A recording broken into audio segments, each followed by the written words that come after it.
Les mystères de l'initiation. Initiation.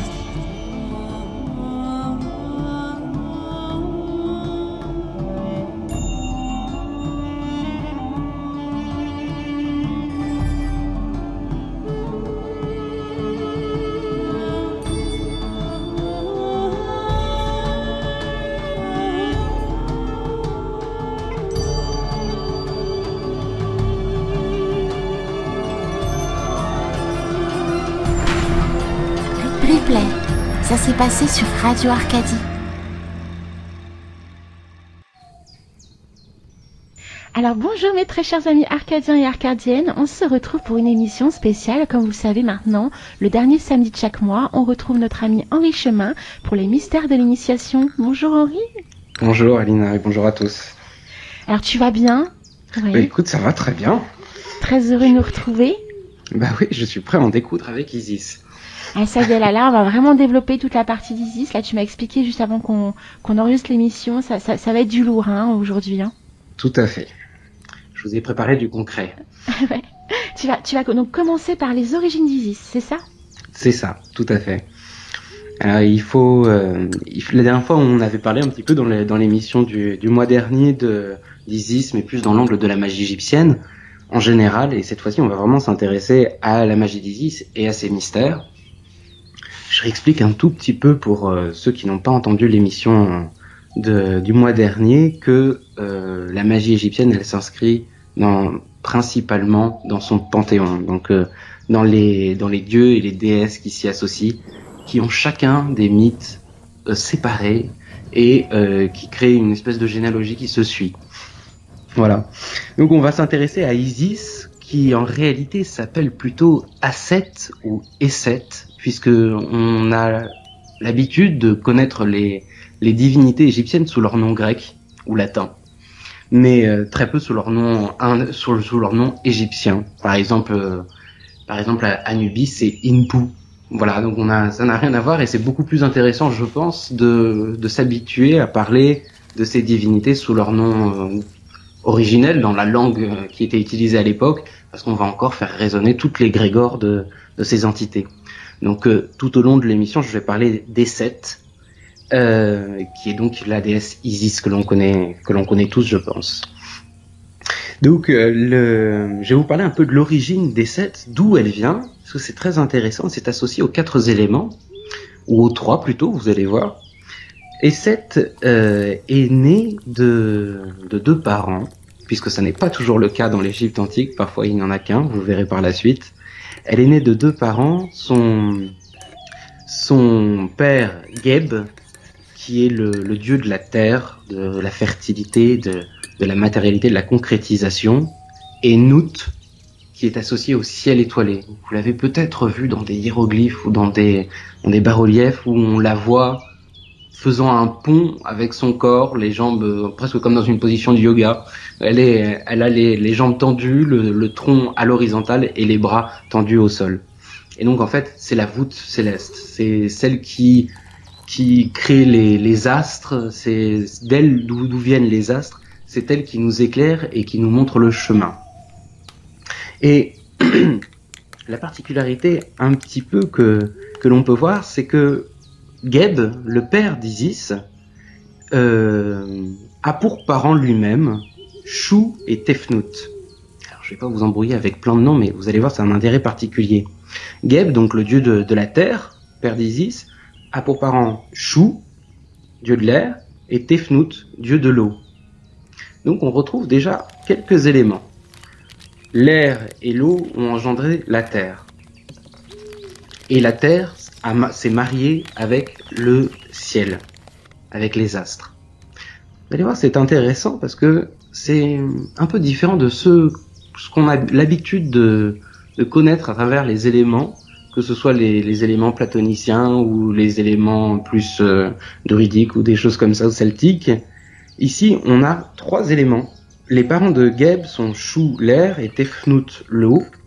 Et on a ces 3 éléments qui diffèrent un peu de ce que l'on a l'habitude de connaître, où on a eau, feu, air, terre, ou alors dans le celtisme, le druidisme, on va avoir feu, eau et terre. ce qui est assez logique en soi finalement quand on regarde le celtisme, parce que on a feu, eau et terre, ce sont les éléments qu'on voit pour de vrai. Voilà. L'air, il n'est pas compréhensible, on ne le voit pas, on ne le comprend pas, et en fait l'air va être associé à ce que nous on appelle l'akasha, l'éther, le cinquième élément, en somme. Et ici, finalement, on a les parents de Geb qui sont l'air et l'eau.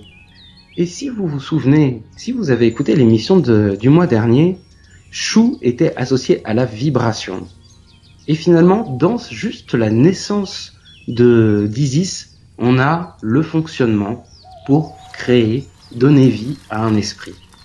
Et c'est l'exercice que je vais vous proposer juste après.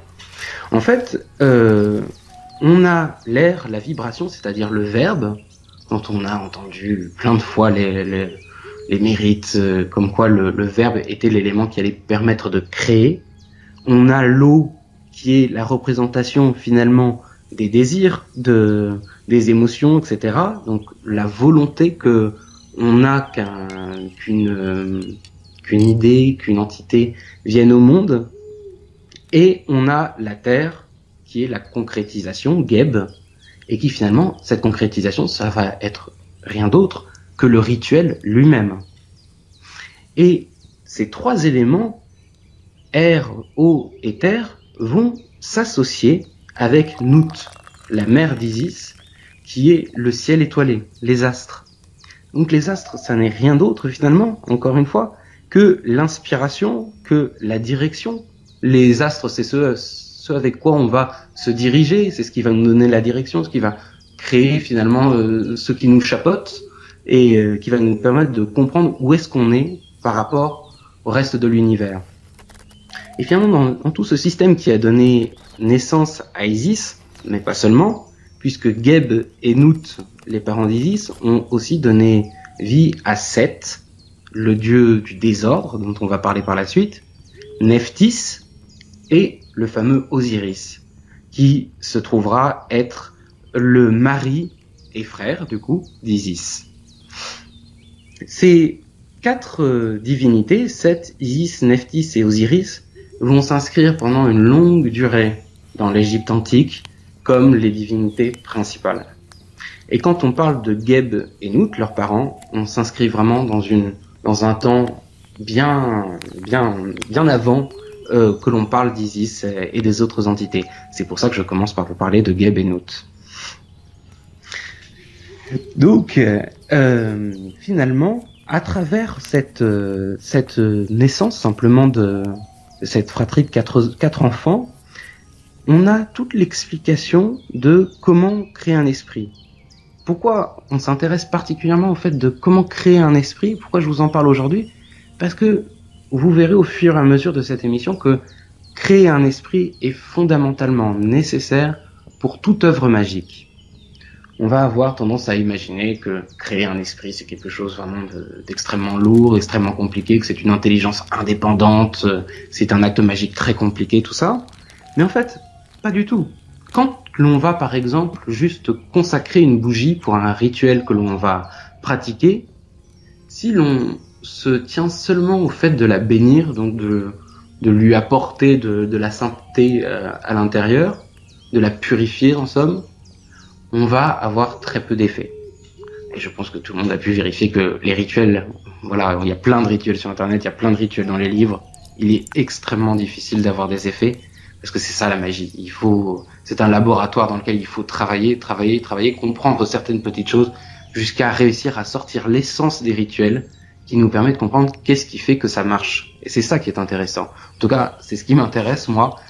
Essayer de comprendre dans un rituel qu'est-ce qui fait que ce rituel peut marcher, ce rituel ne peut pas marcher, et qu'est-ce que l'on peut ajouter pour que le rituel fonctionne.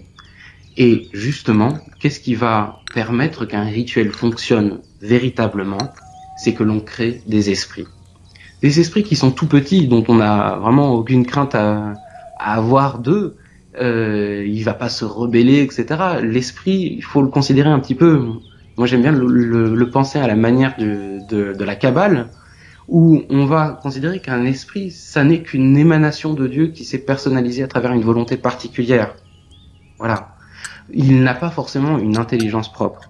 Et donc on a tout intérêt, par exemple, quand on va pratiquer un rituel, à donner vie à chaque bougie, à la fumigation, à l'encens, à un pentacle s'il y en a un, au talisman ou je ne sais quoi. Bref, il faut donner vie à ces éléments-là.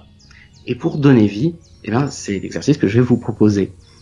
La création d'un esprit. La création d'un esprit, elle se fait à travers la terre, l'eau, le verbe et la direction. C'est ce que je vous disais tout à l'heure. Donc on a Geb qui est le rituel. Donc on a besoin d'un rituel, c'est-à-dire d'un cadre bien constitué pour nous permettre de donner vie à l'esprit. On a besoin de Shu, le verbe, donc c'est-à-dire l'expression ou le nom, vous allez voir, de cette entité. Il faut personnifier cette entité pour lui donner un nom, parce que il va pouvoir prendre vie à travers ce nom, surtout quand on considère l'importance du nom dans l'Égypte antique, le Ren. Et ensuite, il y a Tefnut, le désir. Le désir, ça va être le fait que un esprit doit avoir une direction. Ici, on parle d'esprits éminemment inférieurs. Ce sont des toutes petites entités avec une toute petite intelligence. Mais un esprit avec une vraie intelligence, c'est très compliqué à créer. Donc, il faut bien définir l'objectif. C'est la même chose qu'en visualisation créatrice. Il faut définir un objectif court et intense. Et la dernière partie, eh bien, ça va être Nut, c'est-à-dire le ciel étoilé, c'est-à-dire la direction. C'est-à-dire que l'inspiration, c'est l'élément divin avec lequel on va consacrer cet esprit. Donc il faut créer un petit rituel avec une bougie, de l'encens, etc. Faites vous-même, c'est beaucoup plus intéressant que de lire ou de reproduire des rituels qui existent. Faire un petit rituel où on va donner vie à un esprit, et je vous conseille de donner un support à cet esprit, ça peut être une bougie, de lui donner un nom, et de lui donner une volonté, c'est-à-dire un objectif. Et cet élément-là, simplement, on va pouvoir le répéter 3 jours de suite. On va constituer un petit rituel où on va répéter le nom de l'entité 3 fois. On va personnifier cette entité à travers une bougie, par exemple. On pourrait utiliser d'autres choses, de l'argile. Et on va lui définir une direction bien particulière. Et si on fait ça pendant 3 jours de suite, eh bien l'esprit nous suivra.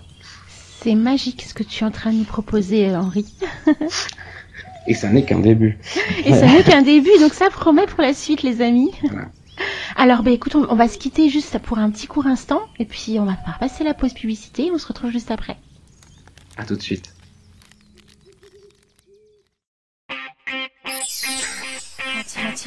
Radio Arcadie. www.radioarcadie.net.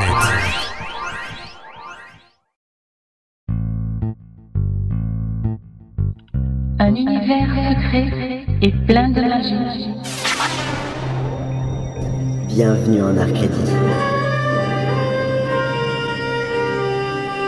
Vous pouvez écouter nos anciennes émissions en replay sur l'application de Radio Arcadie. Le son magique d'Arcadie. Les mystères de l'initiation. Initiation.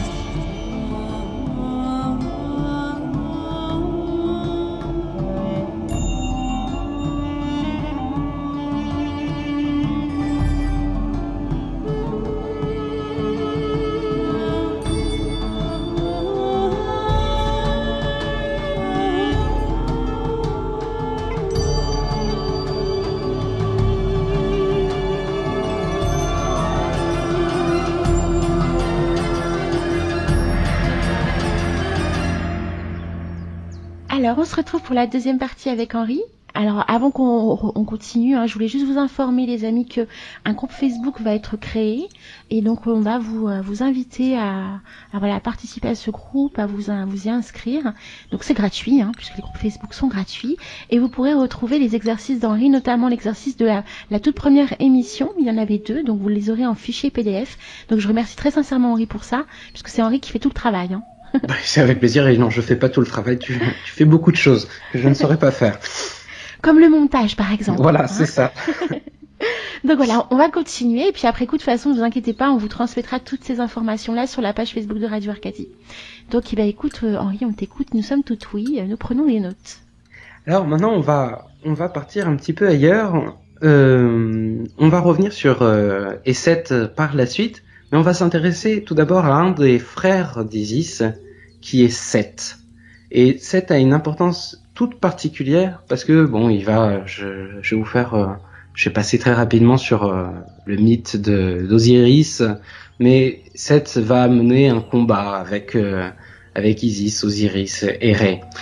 Vous trouverez sur internet qui est très intéressant, mais que on va pas développer ici. On va s'intéresser vraiment à Seth lui-même.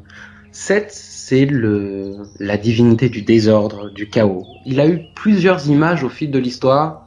Il a été à un moment vraiment considéré comme le mal incarné, et par la suite, enfin, à un autre moment de l'histoire, il a été considéré comme un dieu nécessaire, un dieu utile qui va pouvoir avoir une action particulière. Et vous allez voir que pour moi c'est un élément extrêmement intéressant parce que ça ne touche pas que l'Égypte antique, mais ça nous permet de réfléchir aussi sur notre notion du bien et du mal, une notion qui m'intéresse beaucoup personnellement. C'est que on va voir une différence entre Seth, le dieu du désordre, et Apophis, le dieu serpent du chaos. Voilà. Seth, il est représenté avec une figure un peu particulière qui n'est pas vraiment identifiée. Voilà, une espèce de tête de fourmilier ou quelque chose comme ça, et qui était une image un peu monstrueuse pour les Égyptiens. Et il va être le dieu du désordre, mais il va aussi être le dieu de la foudre. Il va être le dieu de la puissance, de la force, de la magie même. Parfois, on va l'associer à la magie. Et Seth, il va le jour, puisque rappelons-nous que dans l'Égypte antique, il y a vraiment une scission entre le jour et la nuit. Le jour étant sous la dominance finalement de Ré, le dieu soleil, aussi appelé Ra, et la nuit étant sous la dominance d'autres choses, d'Apophis, le dieu serpent. Avant d'entrer vraiment dans la matière de cet élément-là, il y a quelque chose d'intéressant qu'on voit encore une fois sur les hiéroglyphes, les bas-reliefs. Je vous invite à regarder des images de l'Égypte. Il y a plein d'enseignements qui peuvent venir simplement par le fait de regarder toutes ces images. Surtout quand on a un éclairage comme celui qui est fait ici. Apophis, il est très très peu représenté. Il est représenté parfois comme un immense serpent, un serpent géant, serpent du chaos, et on le retrouve très peu représenté. Pourquoi ? Parce que Apophis est vraiment la personnification du mal total. Voilà. Et vous allez voir qu'il y a une vraie différence entre Seth et Apophis. Mais pour approcher Seth et Apophis, il faut revenir un petit peu avant et s'intéresser à Ré, le dieu du soleil.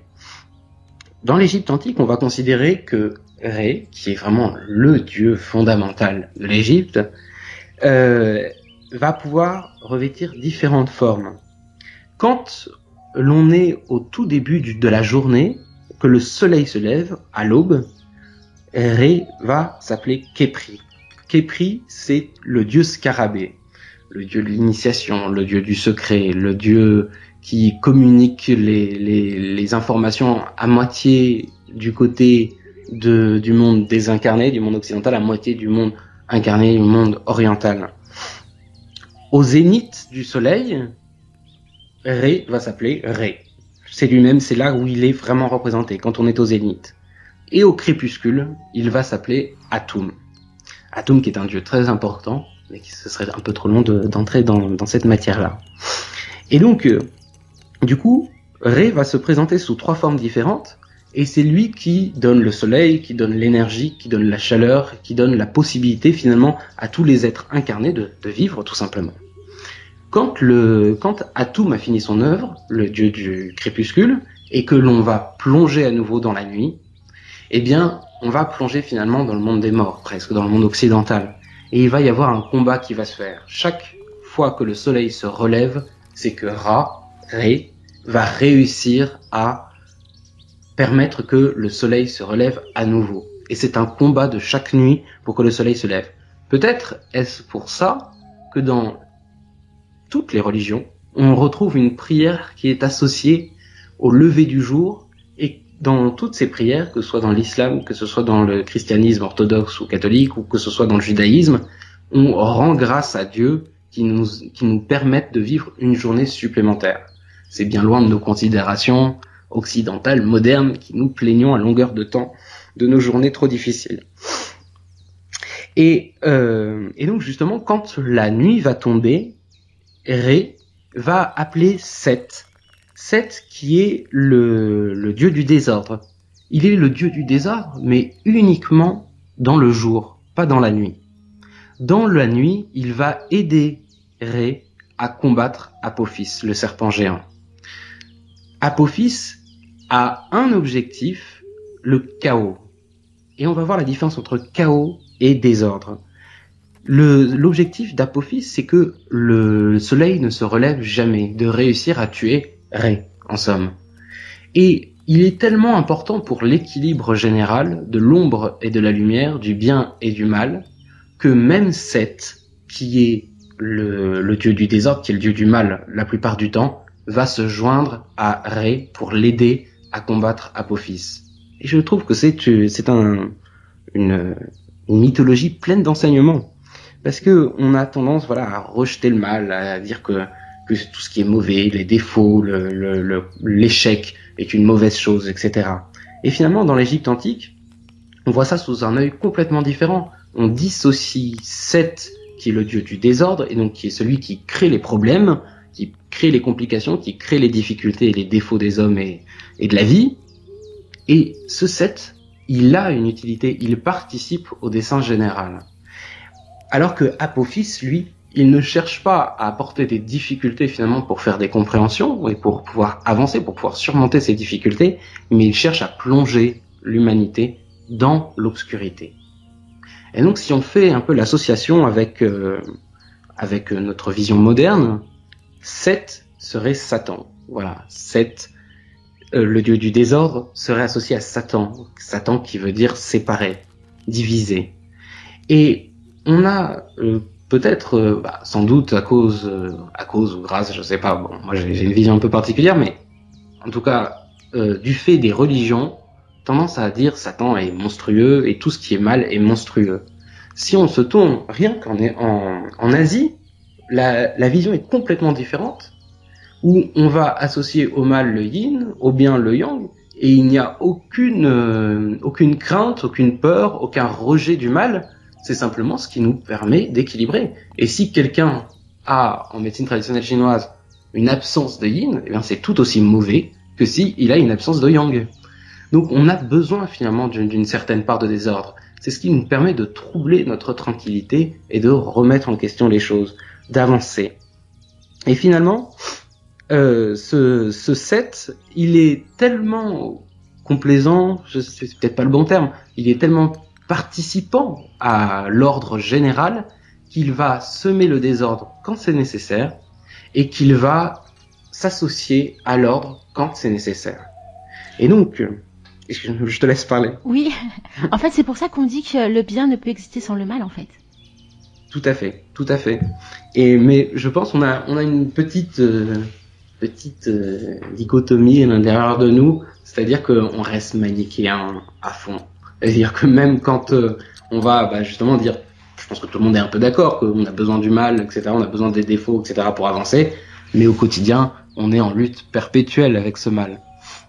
Alors que finalement, je pense que c'est un petit peu comme dans une méditation. Si on vous dit ne pensez à rien, eh bien vous pensez. Oui, tout à fait. Voilà. Alors que si on ne cherche pas à combattre la pensée, et qu'on va par exemple se concentrer sur notre respiration, une visualisation, eh bien la pensée va passer. Et c'est une erreur que je trouve qui est souvent reproduite dans des méditations guidées où on vous invite à ne penser plus à rien. Mais c'est juste impossible. C'est extrêmement difficile en tout cas. Donc peut-être pour un grand initié, mais même moi je n'y arrive pas. Donc il faut plutôt se concentrer sur quelque chose qui va occuper notre pensée et dont on va pouvoir se passer des pensées du coup. Et du coup, c'est un peu la même chose dans notre vision du mal. On est peut-être tellement préoccupé à combattre le mal, à combattre nos défauts, à voir les défauts des autres, que finalement les défauts et le mal devient l'élément principal de notre existence. Alors que si on laissait sa place à Seth, on aurait peut-être la possibilité, si on laissait sa place au mal et aux défauts, on aurait peut-être la possibilité de suivre l'ordre de l'élément divin et ne se concentrer sur le combat d'Apophis, qui est un combat extrêmement différent que le combat contre le mal, mais qui est un combat contre l'ignorance. Puisque Apophis, le dieu serpent, est le dieu du chaos, de l'obscurité. C'est complètement différent qu'un défaut ou du mal ou des erreurs que l'on peut faire dans notre vie. C'est juste le fait de ne plus avancer. C'est le fait de s'enfermer dans l'obscurité et de ne plus évoluer. C'est peut-être ça le véritable mal. Et on a tendance à mélanger les deux. Et la tradition égyptienne nous l'explique très bien, puisque finalement, vous verrez, c'est ce que je vous disais, on ne voit presque jamais représenter Apophis. Le meilleur moyen peut-être de combattre le mal, c'est de cesser de le regarder et d'essayer de voir l'élément positif qu'il y a autour de nous. Et il y a quelque chose de positif en toute chose. Ah, donc c'est aussi pour ça que l'on dit que c'est effectivement dans la difficulté, l'adversité que l'on apprend et que l'on évolue. Complètement. Il faut peut-être embrasser la difficulté, puisqu'on est là un peu pour ça, à évoluer. Oui. Ah, c'est vraiment top. Voilà. Alors j'ai une petite seconde juste pour dire un élément particulier sur Ré. C'est que je vous parle juste de la naissance de Ré qui est particulière. Il s'est créé lui-même. Il y a plusieurs contes différents qui expliquent comment il s'est créé. Je ne vais en retenir qu'un seul. Il se serait créé lui-même en se nommant, en se donnant son propre nom. Il prend vie. Et ça, c'est une pratique magique que l'on peut appliquer pour soi-même. Ce sera peut-être pour une prochaine fois. Eh bien, écoute, on se retrouve juste après la pause publicité pour la suite des aventures sur l'histoire d'Isis et de la magie égyptienne. À tout de suite. Radio Arcadie. Arcadie. www.radioarcadie.net.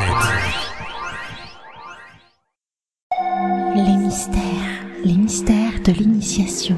Initiation.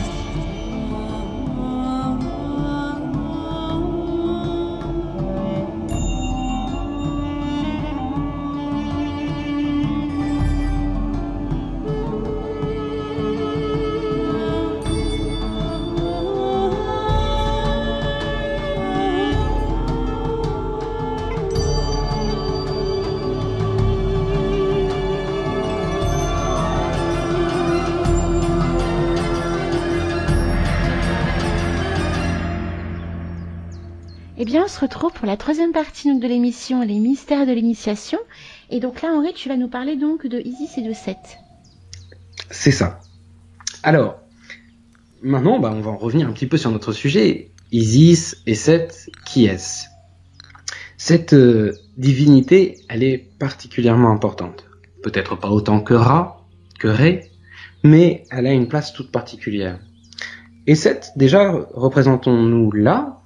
Elle est représentée sous forme d'une femme. Elle est très peu représentée sous forme animale, même si elle s'associe à une multitude d'animaux, que ce soit parfois un faucon, que ce soit parfois une vache, que ce soit parfois autre chose, etc. Elle est principalement sous forme humaine, tout bonnement parce que elle est la représentation du féminin, la représentation de la maternité, la représentation de l'élément nourricier.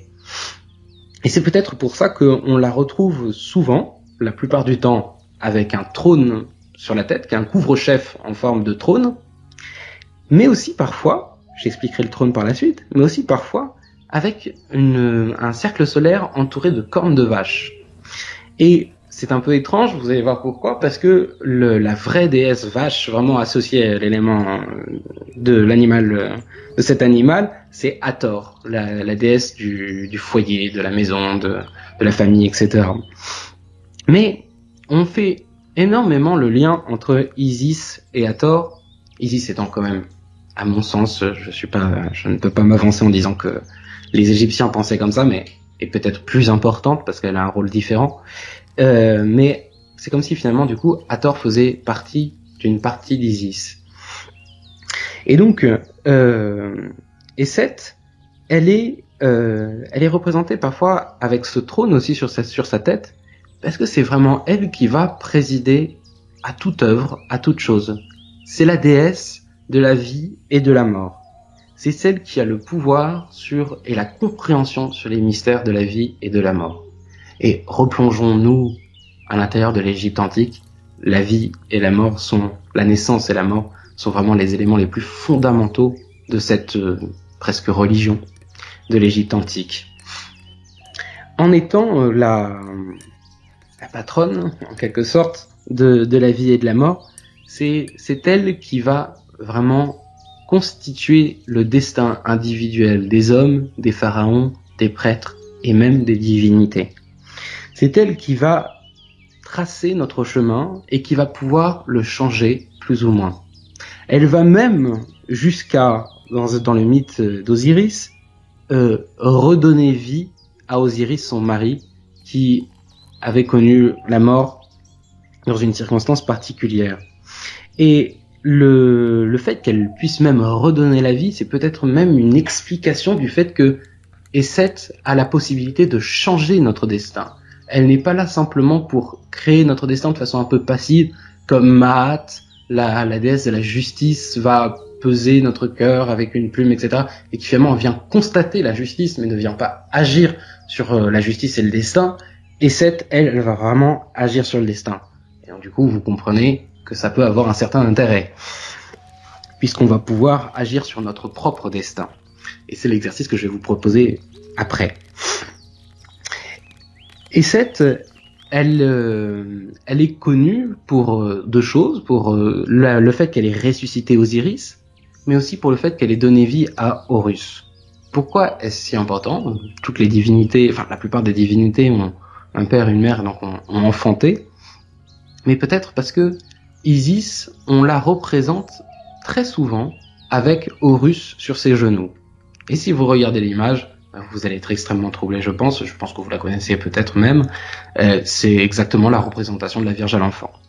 Donc voilà, on n'est pas sans savoir que le christianisme, le judaïsme, même l'islam s'associent perpétuellement à des traditions plus anciennes à ces religions.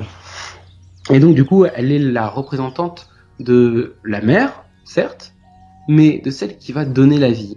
Et pourquoi ça nous intéresse ? Bon, c'est bien, ça peut être intéressant, voilà, ça peut être la déesse qui va protéger les mères, etc. Effectivement, on va l'utiliser pour protéger une naissance, un accouchement ou un enfant nouvellement né. Mais ce qui va nous intéresser plus encore, c'est qu'elle a la capacité de donner vie à l'intérieur même de notre destin. Donner vie à un autre chemin à l'intérieur de notre destin. Elle va pouvoir modifier notre destin, puisqu'elle peut même contrer la mort en ressuscitant. Et c'est elle qui va pouvoir nous permettre de changer notre destin. Pourquoi voudrions-nous changer notre destin, vous me demanderez ? Parce que je pense que si on fait la différence entre destin et destinée, le destin étant ce qui est implacable, ce qui aura forcément lieu, et la destinée est les choix que l'on a à l'intérieur de notre propre vie. Ces choix que l'on a à l'intérieur de notre propre vie vont nous permettre, la destinée, vont nous permettre de nous aiguiller, d'atteindre plus ou moins rapidement notre destin. Mais on ne nous dit pas que Esset est la déesse de la destinée, mais bien la déesse du destin. Donc même notre destin peut être transformé, puisque, encore une fois, elle arrive à redonner la vie, elle arrive à aller contre l'élément le plus ultime. Donc, on va pouvoir agir sur notre destin. Et pourquoi voudrions-nous agir sur notre destin ? Tout simplement parce que parfois, on est dans une compréhension particulière à un moment de notre vie, et puis au fur et à mesure que les années passent, notre compréhension avance, et on regrette parfois certaines choses, une direction particulière que notre vie a prise, et on aurait voulu peut-être avoir une autre vie, on aurait voulu pouvoir exprimer d'autres choses à l'intérieur de notre existence, et les seules limites de transformation, de changement qu'il peut y avoir dans notre destin, c'est nous-mêmes qui les imposons. Si nous acceptions le fait de pouvoir se transformer totalement, alors on aurait accès à absolument tout. Et c'est ce que Esset va nous donner comme possibilité par la prière à Esset, par l'invocation ou l'incantation à Esset, on va pouvoir toucher notre destin. Et alors justement, par rapport à cette notion qu'est le destin, on va s'intéresser au Tiet, dont on avait un petit peu parlé lors de l'émission du mois dernier. Le Tiet, c'est le nœud d'Isis, le nœud isiaque, que vous pouvez retrouver facilement, qui est représenté comme un peu une croix ankh. La croix ankh est plus connue, où on va avoir une boucle au sommet, un pied central et deux bras horizontaux. Donc on dirait presque une personne, les pieds joints et les bras écartés. Et le Tiet, lui, c'est comme si les deux bras venaient longer le corps et aller vers la terre. En fait, cette représentation, elle est extrêmement intéressante. Elle vaut le coup d'être étudiée, c'est ce que l'on va faire juste après dans l'exercice. Mais avant ça, il faut comprendre que le Tiet, il est la représentation du nœud de notre destin. Et qui manipule le Tiet? Très peu de divinités égyptiennes, principalement Set. Et Set manipule le Tiet, et donc elle manipule notre destin, elle a la possibilité de changer notre destin. Et ce Tiet, il est représenté presque toujours dans la deuxième partie de la représentation du Tiet dans l'histoire, de couleur rouge ou brune, voilà. Et il a la représentation du sang des Set. Ce sang qui finalement est son âme, voilà, le sang étant la représentation de l'âme, ce sang qui coule à l'intérieur des veines des Set va lui donner la possibilité d'influer sur notre destin, de donner la vie. C'est l'élément qu'on retrouve finalement, le pouvoir intérieur que l'on va retrouver en chaque femme, qui a la possibilité, la capacité de donner vie. Et même, bien sûr, si une femme était infertile, il lui resterait quand même ce pouvoir créateur extrêmement important que l'homme n'a pas. Et donc on peut presque toucher le féminin sacré, même si c'est une notion avec laquelle je prends des pincettes, parce que voilà, elle a été énormément associée à des notions de New Age que je ne partage pas, mais le féminin sacré, finalement, c'est juste ce pouvoir créateur que la femme a. Elle a la possibilité de transmettre quelque chose que l'homme n'a pas, et elle va pouvoir finalement, par son sang, par son âme, transmettre une partie de son âme et rompre le voile de la connaissance pour qu'une autre âme individuelle, différente, puisse naître, comme Isis l'a fait avec Horus. Et donc, chaque femme, finalement, aurait naturellement un pouvoir plus grand que les hommes à donner la vie, à donc donner la vie à un esprit, et donc à pratiquer la magie. Et de tout temps, même si on en parle moins parce que on est depuis très longtemps dans des sociétés et des cultures patriarcales, les prêtresses ont joué un rôle très important pour la divination, donc savoir quel est le destin, etc., pour transmettre l'initiation, qui est un des rôles des Set, qui transmet l'initiation de la vie et de la mort, et pour pouvoir pratiquer la magie. Et Set, c'est la divinité la plus importante peut-être pour nous, parce que c'est celle qui va nous permettre de choisir notre destin. Faut-il encore savoir qu'est-ce que l'on veut? Et ça, c'est quelque chose d'extrêmement important. Il faut peut-être réussir à définir quel destin nous souhaitons dans notre existence. On est là souvent à se poser la question. Je vois avec les étudiants qui viennent à l'école, je vois dans mes rencontres, les gens sont là à demander quel est le sens de ma vie, etc. Et ils vont demander des tirages de cartes, des voyances, etc. pour essayer de comprendre quel est le sens de leur vie. Mais le sens de leur vie est exactement ce qu'ils souhaitent. Et peut-être, si on peut être un peu triste de notre vie à certains moments, quand on boit du noir et qu'on va dire mon existence est nulle, etc., elle est sans intérêt, elle n'est pas du tout ce que je voulais, mais c'est en premier lieu à cause de nous, ou grâce à nous, c'est-à-dire que on n'a peut-être pas des objectifs assez importants. Notre destin, c'est nous qui pouvons le choisir, il faut le définir, il est extrêmement important de le définir, il est extrêmement important d'être ambitieux dans le destin que l'on veut embrasser. Et Set, elle, va nous aider à constituer notre destin, à nouer le nœud de notre existence pour pouvoir atteindre ce que l'on veut. Et effectivement, c'est très pertinent ce que tu nous expliques et ça donne vraiment une autre vision en fait des choses. Et une autre vision aussi du féminin sacré, parce que comme tu dis, ça se développe de plus en plus sur Internet, dans les livres, mais ça a vraiment un côté beaucoup plus New Age que ce que tu nous expliques là en fait. Complètement. Il y a plein de choses à faire avec. Ce serait une émission intéressante sur le féminin sacré. Oh oui, peut-être un thème à aborder plus prochainement. Oui. On ne sait pas. Tout à fait. Mais écoute, on va se laisser pour une courte pause de publicité, puis on se retrouve pour la dernière partie pour que tu nous transmettes justement cet exercice. Avec plaisir. Exercice. À tout de suite. À tout de suite.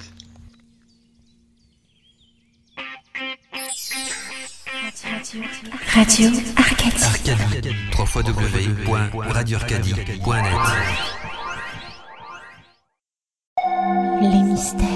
Les mystères de l'initiation. Initiation.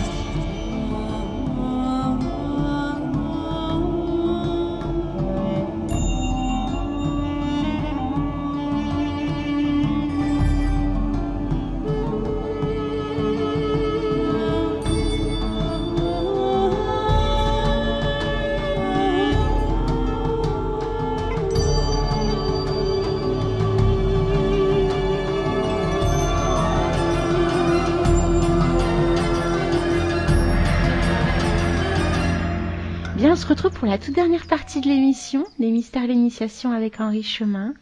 C'était magnifique, Henri Chemin, vraiment. C'est très gentil. J'apprends plein de choses. Tu sais que c'est la 2e émission et je suis déjà envahie de notes. Donc c'est juste énorme. C'est très bien. Et ce que j'adore, et vraiment c'est ça qui est top, c'est qu'il y a des exercices donc qui permettent aux auditeurs après coup, voilà, de s'exercer à la maison et de voir un petit peu tout ce que tu nous expliques, le pratiquer quoi, le mettre en pratique.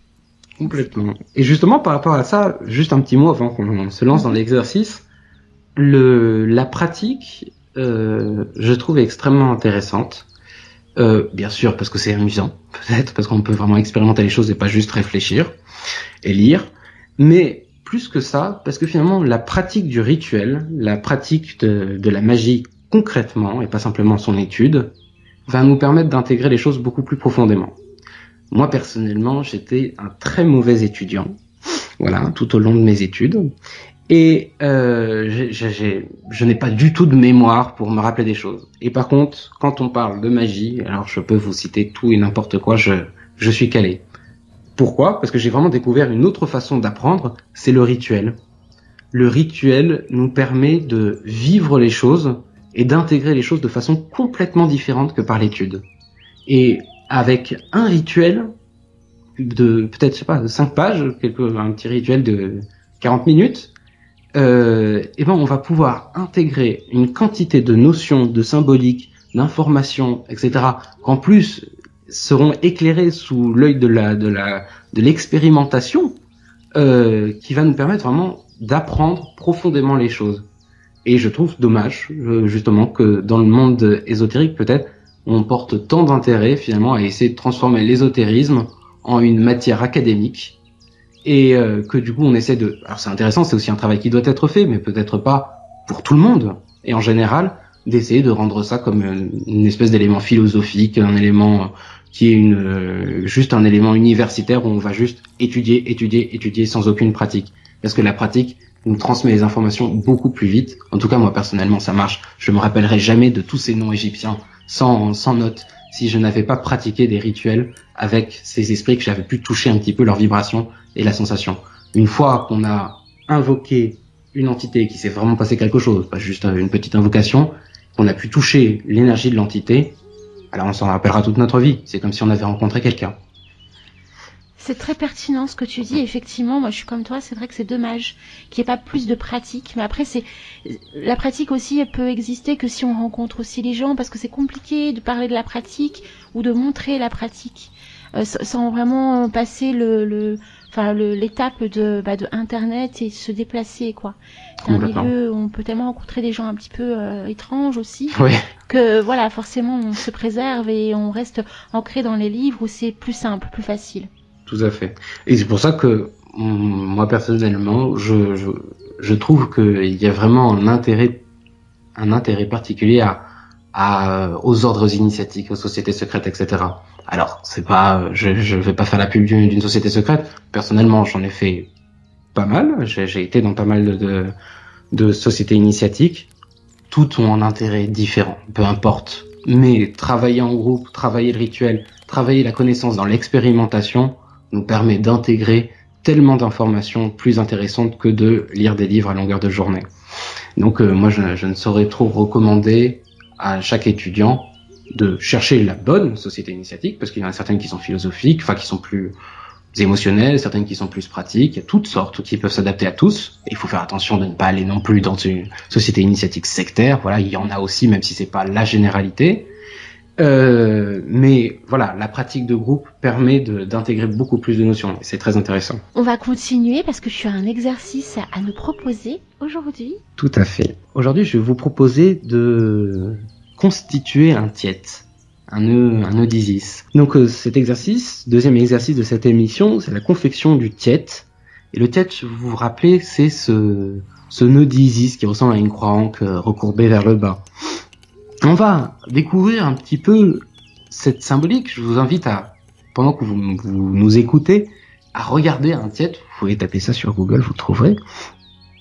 Et ce tiet, il a une particularité déjà, c'est que la plupart du temps, pas toujours, mais vraiment la plupart du temps, le cercle qui est au sommet du tiet n'est pas un cercle parfait, mais un œuf. Un œuf inversé, donc la pointe en bas. Et ça a une symbolique tout à fait intéressante, puisqu'on la retrouve dans de nombreux endroits, y compris dans Memphis Misraïm, la franc-maçonnerie égyptienne, où on a cette représentation de l'œuf perpétuel. Et l'œuf inversé, en fait, ça représente quoi?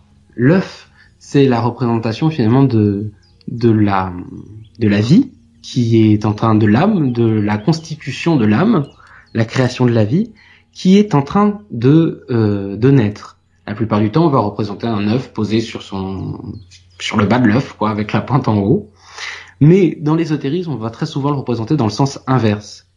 Quel est l'intérêt finalement de le représenter dans le sens inverse? C'est qu'on va représenter non pas l'œuf dans le monde matériel qui est en train de constituer la vie, mais on va représenter finalement la vie qui est en train de descendre. Ça n'est rien d'autre que la représentation de l'incarnation, le moment où l'âme vient descendre dans le jet, le corps.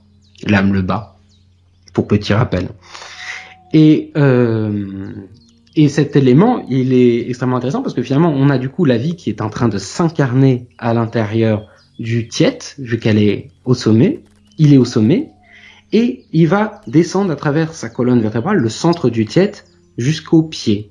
Ce pied que vous voyez qui est un peu pâté, c'est-à-dire qui est plus large en bas qu'en haut, et ben finalement, ça va être la représentation un petit peu, on va retrouver la symbolique du pilier Djed, qui est un autre symbole égyptien, et qui est la représentation finalement de l'incarnation. Donc ce pied, finalement, c'est Geb, le dieu terre, le père d'Isis, qui va finalement faire rentrer l'incarnation dans le jet, le corps. Autour de cet œuf et de ce pied, on a les deux bras qui habituellement dans l'Ankh sont représentés à l'horizontale, qui sont tournés à la verticale. Pourquoi? Parce que finalement, il ne s'agit plus d'une représentation d'un élément sur le plan matériel, donc du coup, avec les bras à l'horizontale, on va toucher le monde horizontal étant le monde des hommes, mais on va rabaisser ses bras pour s'intéresser uniquement au monde vertical, ciel et terre. Et cette représentation totalement verticalisée va permettre de créer un canal complet. C'est comme en Qigong, quand on va finalement joindre nos pieds, joindre nos mains, mettre les mains le long du corps et rester totalement droit, uni, et ben finalement on va devenir un canal pur avec aucune diffusion sur l'horizontale. Et bien finalement le tiet, ça va être cet élément-là, c'est l'élément qui va nous permettre de faire descendre une information dans l'incarnation, dans le Geb. Et c'est l'élément qui va nous intéresser, puisque notre objectif, ça va être de faire descendre une information dans notre vie, dans notre destinée, dans notre destin. Donc pour créer un tiet, je vous invite tout simplement, tout bêtement, à créer un talisman. Alors vous pouvez créer une amulette, c'est-à-dire en 3D, c'est plus compliqué. Moi je vous invite à faire juste un talisman sur papier.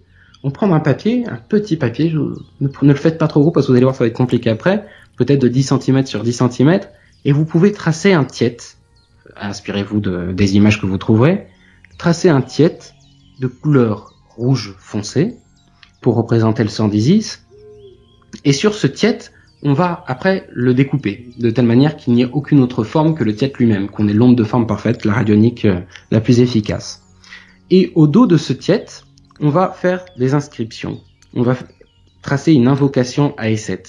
Et moi, je vous invite à faire 3 fois ce talisman. Donc, tracer 3 tiets. Et ces 3 tiets, vous allez voir, vous allez les utiliser d'une façon particulière. La première chose à faire, c'est au dos d'écrire une invocation que je vais vous dire, que vous pouvez prendre le temps de noter, que vous pourrez réécrire, qui est Esset, E-S-E-T, le nom d'Isis, Esset, déesse qui règne sur la vie et la mort, forme et constitue le dessein de mon existence pour que le tiet sanglant rende ma vie et mon destin juste. Cette invocation, vous allez pouvoir la tracer au dos du tiet et vous allez pouvoir tracer juste en dessous une demande, une requête particulière pour votre existence. Vous pouvez le faire sur les 3 tiets. Ces 3 tiets, vous allez les garder sur vous 24 heures sur 24 pendant 3 jours de suite. Chaque soir, donc le premier soir après 24 heures, vous allez prendre ce tiet et vous allez le peindre avec de l'argile. C'est-à-dire que vous allez faire de l'argile et vous allez le peindre totalement recto verso pour qu'il soit totalement argilé. Finalement, on va l'intégrer au guêpe, on va l'intégrer à la terre, et donc on va lui permettre de prendre vie. Le lendemain, le deuxième tiède, donc il nous reste 2 tièdes dans la poche, le lendemain, on va peindre le deuxième tiède et on va le coller au premier tiède. Et le troisième jour, on va faire de même. Ce qui fait qu'on va se retrouver avec un seul bloc d'argile avec les 3 tièdes collés les uns contre les autres. Et du coup, on va avoir incarné complètement notre souhait avec l'intercession des 7. Ce talisman-là, on va le garder, on ne le jette pas. Vous pouvez au pire le jeter, ce sera pas une catastrophe, vous n'allez pas vous faire foudroyer par les 7, mais il est beaucoup plus intéressant de le garder puisqu'il va continuer d'agir sur votre souhait. Vous allez pouvoir garder sous votre lit, vous allez pouvoir garder dans votre occultum si vous en avez un, sur votre autel, et il va continuer d'influer. Au bout des 3 jours, l'élément sera rentré dans l'incarnation et donc va commencer à prendre, à être actif en somme. Et donc va commencer à agir pour réaliser votre souhait. Voilà le deuxième exercice. D'accord. Et tu avais aussi une petite conclusion à nous transmettre. Tout à fait. Alors, je pensais vous parler très rapidement de l'initiation écétique ou Isiaque, donc l'initiation à Isis, et vous parler de quelque chose de particulier. Les gens souvent, moi j'entends parler, que ce soit dans les loges ou que ce soit un peu partout, les gens sont un peu frileux au fait de donner. Voilà. Souvent ils ont été déçus dans leur vie et puis ils disent maintenant j'arrête de donner, je veux prendre, etc. J'ai été trop déçu, les gens m'arnaquent et compagnie. Ou alors c'est un pervers narcissique, ou alors c'est un vampire énergétique. Je veux pas donner, je veux garder pour moi. Et moi je pense que c'est une erreur complète, ça c'est vraiment ma vision. Je pense que si l'on considère que ce que l'on a à donner est épuisable, c'est parce que c'est épuisable justement. Ça veut dire que si l'on avait la bonté et puis la sagesse peut-être d'accepter de donner perpétuellement et qu'on avait finalement la clarté d'esprit de se rendre compte que tout ce que l'on a à donner ne nous appartient pas. C'est simplement les éléments qui nous ont été donnés par l'élément divin. Et nous on est là à essayer de diminuer la quantité de choses qu'on a à donner, d'essayer de garder, etc. Alors que finalement plus on va donner des choses, plus le destin va nous le donner différemment. Et donc on a tout intérêt finalement à enchaîner sa vie dans l'adepta, c'est-à-dire le fait de donner de soi pour que les autres et les choses puissent évoluer. Et nous, on recevra bien assez de choses par la suite par notre destin. Il faut avoir confiance. Bien, c'est une très très belle conclusion. C'est ainsi que se termine en fin de compte l'émission du mois de juin. Donc c'est merveilleux, Henri. Avant qu'on se quitte, juste préciser aux auditeurs que l'on se retrouve cet été pour une émission spéciale de nuit, un samedi soir. Donc je ne sais pas encore quand. Mandala nous transmettra l'information. Vous allez retrouver Henri et moi pour les mystères de l'initiation sur les miroirs magiques. Super. À très bientôt, Henri. À très bientôt. Au revoir. Au revoir. Les mystères de l'initiation. Initiation.